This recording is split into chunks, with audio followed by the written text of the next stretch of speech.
before me because like he set the stage and I'm thankful for that. Thank you so much.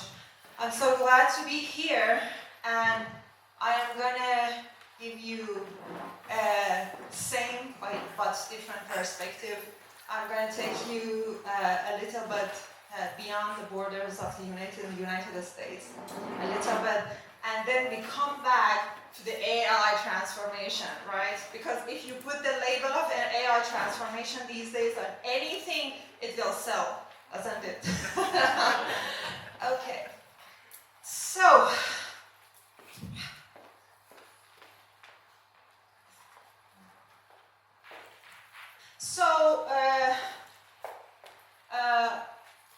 my title, like for 17 plus years, is like change management consultant. I teach at university because I'm a little bit nerdy as well, I love theories, right? But anyways, but one thing that I observed, because I lived across the world, like the Middle East, and then East Asia, and then Europe, and then East Coast and West Coast, and one thing that I observe is like, it's not about managing the change, it's what I call these days metabolizing the change. So I'm going to just tap into it quickly today, right? But before that, a little bit, I want you to just be observers, okay? So, and see if you feel any kind of resistance in yourself when I'm talking, right? Or feel that, okay, so if you oppose or like if you think something else, that's totally fine, right? And just listen by like an observer without a judgment as long as we can, right? And God, like, I talk a lot, I teach actually in university, but every time I begin, my heart's like bumping and jumping in here, so take a deep breath for me. So, maybe you can see that before, this is the picture of me and my mom in the pink mosque in Shiraz, south of Iran. And yeah, I come from a country where the story is never never appears to be, right?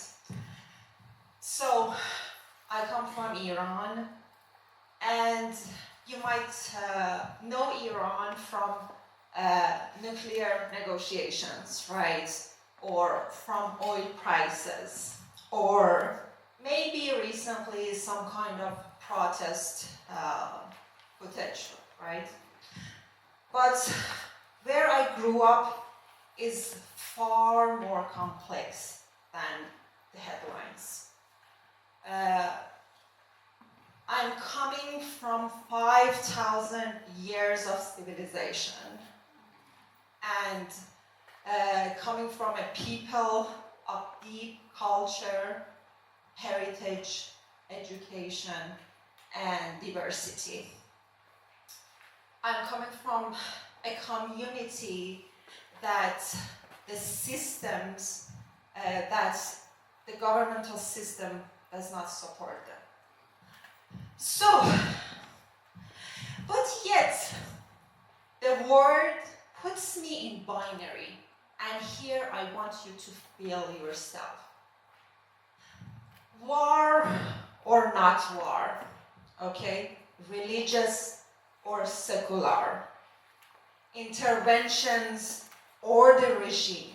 So, 0 and 1, good and bad, okay? But yet, binaries doesn't hold, and listen carefully. Sometimes, so honestly, the devil who fights the devil is still a devil, right? But sometimes this devil is the only available option you have, right? So you can love the country and you can fully respect the religion, the majority religion of the country, okay? But yet you refuse to submit to the ideological dictatorship. So I want you to think about the people that are in hostage, and I tapped into it yesterday, and so many of you empathize with me. I want you to think about simple human rights, people that are fighting for simple human dignity and being held in hostage for 4 months, disconnecting from internet and phones, right? And I want you to think that this conversation about human rights is different from the conversations that we have as diversity metrics in the boardrooms of the United States. They both deeply matter, but they are different, right? So, and I learned from this informs my methodology, right? That from a place that continuously misreads and systematically misreads the place that I come from, right? And put it in the binary, right? This is the matters of this world are far more complex than we are this side or that side, right?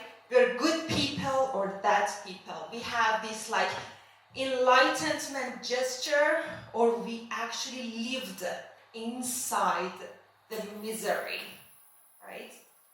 So that actually informs my talk today. So the living, breathing experience of living in complex adaptive system, the nerdy part of the theory. Okay.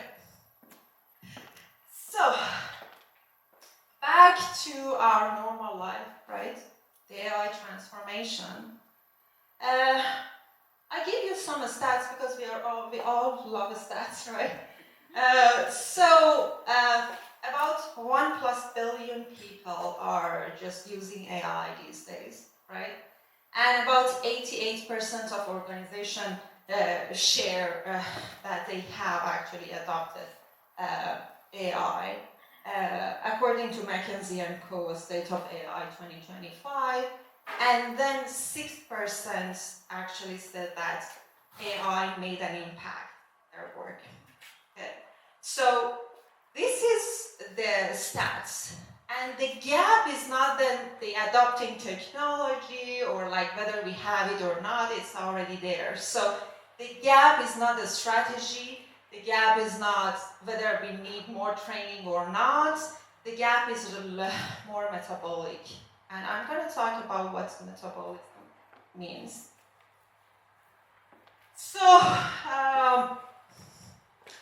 just think a little bit. I don't want you to share, but of course, like we all had work assignments somewhere here and there. And then how many of you use AI to do your tasks, right? And then just don't say it. Because like you ask AI to do your task, it's just 10 minutes rather than 2 days, and then just nothing to do more. So how many of you share this without sharing this into your direct report or your clients? Thank you for volunteering. Okay, so any more? Like how many of you actually? So let's be quiet about that. But I actually, like I have a client, okay, they asked me to do something, and then I use the internal company AI, and it does it, right? It just scan all the document and give me all the information in 2 hours, and I'm then sitting and charging them hourly as a consultant without doing anything, because AI has actually made it easy. Why not? Right? Okay? So, 27th of knowledge workers use AI multiple times during a day. 51% of developers, of course, use AI, and then 71% of marketers use AI for any kind of things. So these are significant numbers, right? But you prefer not to do it or not to say it. Why? Because the system doesn't support it. The system still does support all these like colorful MS Teams calendar, like busyness, right? And then I am busy, I'm doing something, right? So the system is just trying to cheer on the effort, like you're doing so many things, right? Rather than outcome. So now you get it. I'm questioning the system, right? The system needs to support this kind of like human transformation from AI adoption, very coded, to just what Chris tapped on, like transformational change from inside out, right? Okay, so, yeah, just more. So think about all the tasks that's measured by time, okay? Or like sometimes I'm sitting in the meetings and people are bragging about their business, right? Like, yeah, and then like we're going live, and then this ERP goes live, and then everybody is busy, and wow. And then they're like, we identify by our busyness, right? And I'm like, okay, so and nobody goes to vacation because we are busy. And it's in human nature. The busyness makes the meaning. Like we get the meaningfulness of our job, and then what's so-called productivity by business. Like we're doing actually something. Because I had the identity crisis when Copilot does something for me, and then for the rest of the day I have nothing to do, right? And I'm like, what the hell, like, what is the purpose of my being, right? And then the purpose of my career, okay? Because like, traditional change management, I put those who know, like the ProSci framework, Copilot, put the stakeholder impact analysis for me, it does it, right? I look at it and then just, of course, course correct it, and then my job is done. And then it's identity crisis, right? So, you believe your transformation is progressing because like you are the business illusion, but it's not. So let's think about systems. As this really, because our job's gonna change, and ask this early enough, okay? So if our people, if you, okay, if our people can now do 80% of work in 20% of the time, right? So from like 2 days to 2 hours, what does that mean about what work actually is here? So ask yourself, if AI can do your job, what is actually the purpose of your career or your job? Ask it. Right? Let's face it, a hard truth, right? So what am I doing here, right? If AI can do things for me, right? And then working with the massive, like the cloud co-work, right?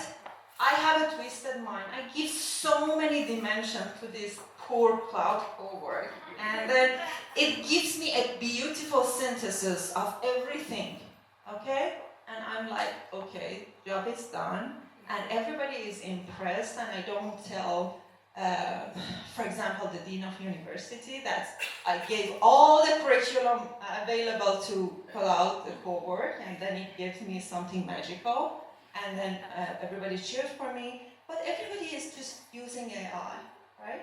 So what part that AI doesn't do it. And it's not a just easy answer, right?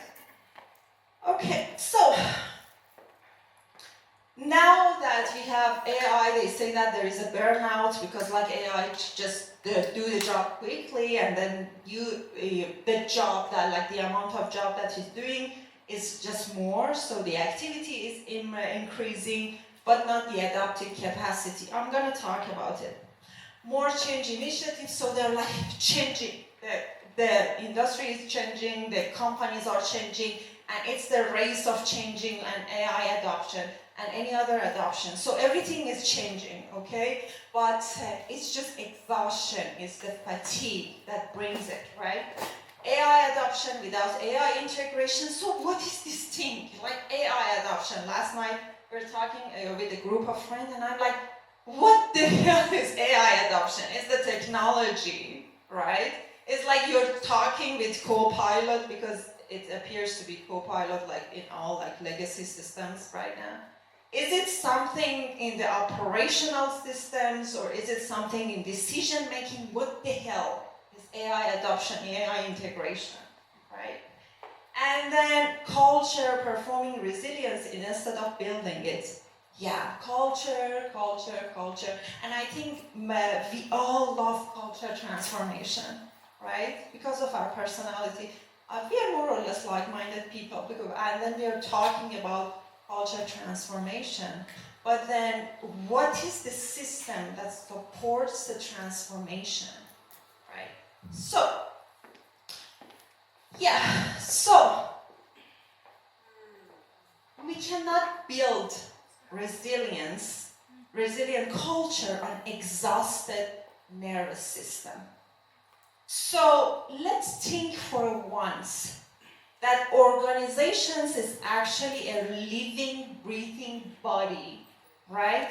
So let's empathize with organization. We talked about empathy, right? So let's empathize with this organ body of organizations and the nervous system that is exhausted. Like when we are going through so much trauma and change in organizations, okay? It's exactly the same as a human being. You're going through so much traumas, and at some point your nervous system cannot tolerate it, right?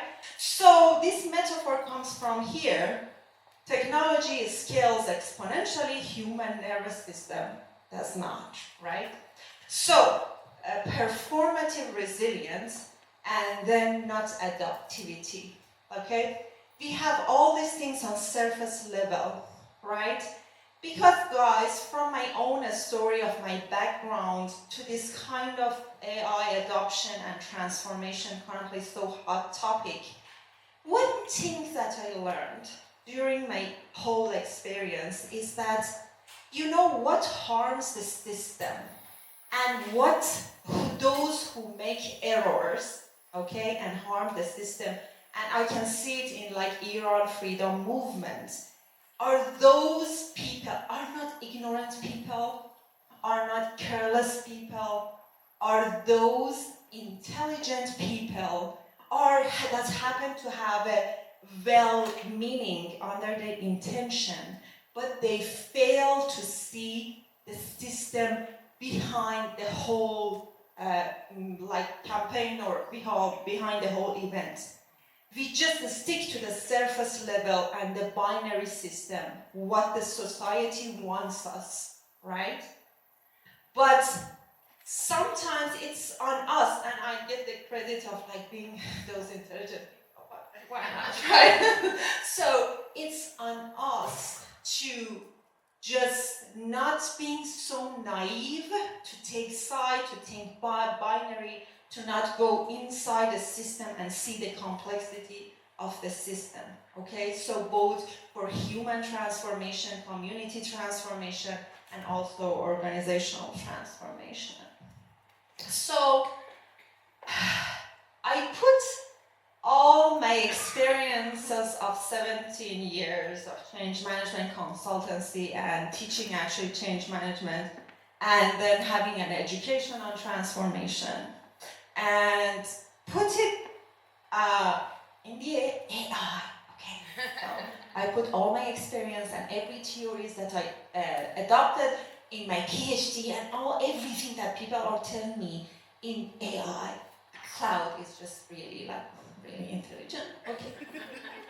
So I put it there, and then I acted as a chemist. So just bring this. I wanted to make sense of everything that goes in my head, right? And I actually theorized first a very well-founded scientific theory that comes from actually adaptive capability theory, learning organizational theories, transformation theories, everything well-founded in science and also well-founded in experience. And I call it change metabolism. In my PhD, I really love to use this like biology metaphor, and then I felt like, okay, so we should treat the systems, the organizational systems as human systems as well. So I call it the change metabolism. So the change metabolism is the systemic capacity of a culture to sense reality, absorb tension without collapse, convert disruption into a coordinated action, and release outdated patterns and regenerate energy. What does it mean? So we eat a piece of food, right? So you don't control your digestion, right? It goes inside your digestive system, and then it integrates with your body, and the body and hormones and do everything on it, and then you have actually the elimination as well, okay? You cannot keep everything that you eat, right? This is happening in organizations. So like everything is going into the organization without elimination, right? AI adoption, without thinking that we should eliminate something. We should just get rid of the old governance model, right? We should get rid of the decision system that doesn't work, right? So the organization becomes fat, and then it's just sicker and sicker, right? So this is actually what my twisted mind produce. No, I don't get the full credit of it. It's, of course, as I said, scientific theories, and I'm talking actually currently with transformation leaders. Those of you who you actually label yourself as transformation leader, welcome to come and talk to me and contribute to this ongoing research as well, okay? But this is the change metabolic function, and assume that the time that you eat something, so you have the sensation that I am hungry or I need to eat something, okay? So the input is sensing, so the sensation, right? And in organization is like you should sense something that is changing. How the system can sense that needs to change. The system should become a sense-making organism, right? Then meaning making, okay? So we are humans, it's just seeking meaning all the time. Why not organizations seek the meaning? So what is this signal coming from? You all worked in projects that you saw the signal, you sensed the signal, something is going wrong, right? But nobody actually talks about it, right? So the meaning making, interpreting the data that comes from what is coming, the interpretation of data, and then decision making. I think yesterday I talked to one of you, and then it is exactly like that, like a decision making. You want to change something in your team, and the decision should go up, and up, and up, and then down, and down, and down. And then at the moment, then either the team just did it and nobody talks about it, okay? Or then they forget about it, right? And so the government process is just so exhausting, right? And then it should go upstairs and downstairs, and then this clash of egos. I am the decision maker, so tell me, right? So this should actually resolve in your organization. The decision process should resolve so you can actually have the decision plasticity, right? Integration, so after the decision in how much the system can absorb the decision that is made, okay? And how much the system open to do that, right? And then, of course, elimination. And this is actually exactly one part that nobody talks about it, like eliminate the old system, eliminate the old processes, a structure, even roles, right? So last night I was talking to Josh, and then we're talking about like we don't know like what are the new roles and jobs AI will create, because obviously it will kill many of jobs, right? So the process of elimination, nobody talks about it, right? But talk about it, like what in my organization needs to be eliminated. So before we go to the peer talk, today actually Call for Culture, these 2 days is about courage and care, right? And I'm going to shed light on this. Courage is a metabolic function, right? It's not a project, right? Care, empathy, they are not a project. If a system supports courage, if, like, for example, you just say advertise for psychological safety, everyone just is open to talk about everything, but yet you measure the performance of your people by measure performance metrics. What does it mean, right?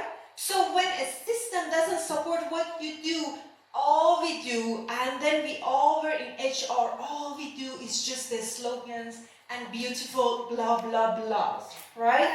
So we need to focus on system and systemic view, and we need to be conscious about our unconscious biases. Sometimes our greatest opponent, the one that you, for example, hate or really don't like the idea, have something to say because they're shedding light on a faulty part of the system. And then I bet you AI, wherever comes, will amplify the fault, right? And then again, I was talking to Jan, and I said that, and then we both agreed that AI will make a dumb person dumber, a smarter person smarter, right? And then more empathized person, more empath, more like suicidal person, more suicidal. So it's just a reflection of our minds. And then AI comes to our organization, it amplifies every faulty, broken system, right? So why not for now, just use an AI as a tool to see how the system can correct itself from a managing change to metabolizing change, okay? So care without accountability is avoidance. And accountability without care is extraction. Okay? So always ask yourself if the system supports my cause or it is more underlying truth. So I can go down. It's not a binary. So I want you to just sit in pairs and talk about these 3 questions. So each person have 1 minute. So this is a how might be question, and Angela asked me to just ask it myself, and I thought that maybe I'd ask it to you. How might we build cultures that can metabolize AI-era disruption without exhausting the people inside them, right? And they are, think about the change and transformation that is actually you're working or you work or you are in it, right? Ask yourself, where did sensing fail? So we fail to sense. It's not even AI, just let's go beyond AI in our communities, in our society. And I ask myself in the Free Iran campaign, like where did we fail? Really, the sensing, right? Where did the meaning making fail? And then what did you refuse to eliminate? Because human beings love hoarding. Like, you don't get rid of things, right? So ask yourself, even in your relationship, like if I want to transform, I should get up for something. So let's each have like 1 minute, talk about it, and then again, Chris, thank you. Be vulnerable and talk about failures. Doesn't feel good, but we should begin from this, right? Okay, let's do that. Thank you for the conversation, and I hope you had at least a few aha moments about how to look at the organization in a sensing. And is there anybody, because I want to be mindful of time, so anybody wants to share like about the conversation? Nobody wants to share. Yes, please. We talked a little bit about a situation. I don't want to share all of your information, but I think that a situation that happens in organizations sometimes where leadership is not being effective. I'm just going to give it for my era, like where middle management's not being effective and top level management is like not aware, but it's because there's a series of people adhering to a culture that's basically ineffective. And where meaning making failed, I took it to mean like where is a problem not being interpreted correctly or communicated to correctly to top level management. Sometimes people are just bought into that system. They don't really care enough to make a change, but when people did speak up, maybe they were a little bit further down on the management totem pole to be able to do that. You need an advocate to be able to run it up the pole. Yeah, thank you. We didn't get to this point in the conversation, but as a change leader, having done this at the COE level, what I think we tend to forget and dismiss is we are expecting people to care about something, an initiative, a program, or an output, but they first have to care about the work, the organization, and the system. And we become so detached and disconnected, but yet we are surprised when we get a false connective response, right? And so when I talk about change fatigue, it's because many times there are so many initiatives going on. I will tell my leaders all the time, if everything is priority, then nothing is priority. And so in that respect, what you're actually creating is paralysis, right? Because again, if everything is priority and everything is number one, well then what's zero? Like, okay, like what is the one thing that requires my attention, my time, my talent, my treasure right now? And human beings, we love choice, but we really don't want a lot of choice, right? Like it's like, oh, I want all the variety, and then it's like, but it's too much. And so what we wind up getting is a signal that says, choose for me. But then the human being part of us don't like having people and systems choose for us. So we wind up in this constant, right, tension. And so what I would think, well, the first thing that came up, I used what you said about the body. The reality of it is many times we will look at the ingredients, right, what we're putting into it versus how do we make the body healthier so that it starts to metabolize and digest what is good for it and learns to spit out what isn't, right? So if we're going to use the body analogy, let's follow through with that. So the reality of it is many times there is tissue rejection in the organization because even when our head understands that yes, this is what we're doing, guess what? Our body tells us something in the milk is spoiled. This isn't right, right? And so what you wind up having when people opt out is they are choosing no longer to digest it. They're not going to ingest it anymore. And they do one of two things. They either stay and don't digest it, meaning they don't adopt, right? And then because they don't adopt, they don't adapt, but they choose to stay. Or they realize this is not healthy for me, and they leave, right? And so what happens is a lot of times we don't deal with the root cause. If you go back to the AI analogy.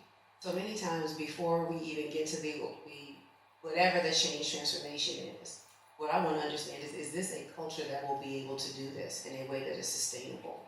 I think about change through the lens of three dimensions. Either it's change strategy, right? That's the why. Should we even be doing this? Change leadership. Do we have people that are going to put skin in the game and follow this through by putting their name on it? And is there change sustainability? Is this ecosystem able to sustain and maintain what we are doing? And if I can't find alignment in those three, then it's time to abort the mission. Thank you. Onika, thank you so much. Like, of course, there's like so much to learn from each one of you. So let's wrap it up. I leave you with this question. What is one cultural practice in your organization that sustains care and courage without sacrificing accountability? And let's begin from that point, okay? Not a program, not a framework, not a practice, okay? So it's just actually a practice for you, but not a task or practice in your organization. Something that at least your system, whatever system is it, like community system, country system, family system, relationship system, what is actually working that supports accountability, right? But not supports accountability and sustain the system. So you don't leave today with just something idea, but just to shift how you see. So let's all see a systemic view to the world and do not have a binary judgment and do not just try to take side and be inside this wall or that wall. The holistic view will actually I believe that will save the human race.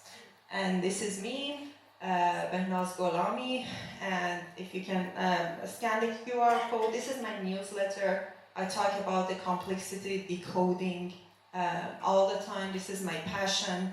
I actually talk about it for Game of Thrones, how the system of Game of Thrones works, to the country system, to Free Iran campaign, to that like Canada immigration system, and then on a bigger scale level. So thank you for having me and giving me this platform. Thank you so much, all of us. Thanks.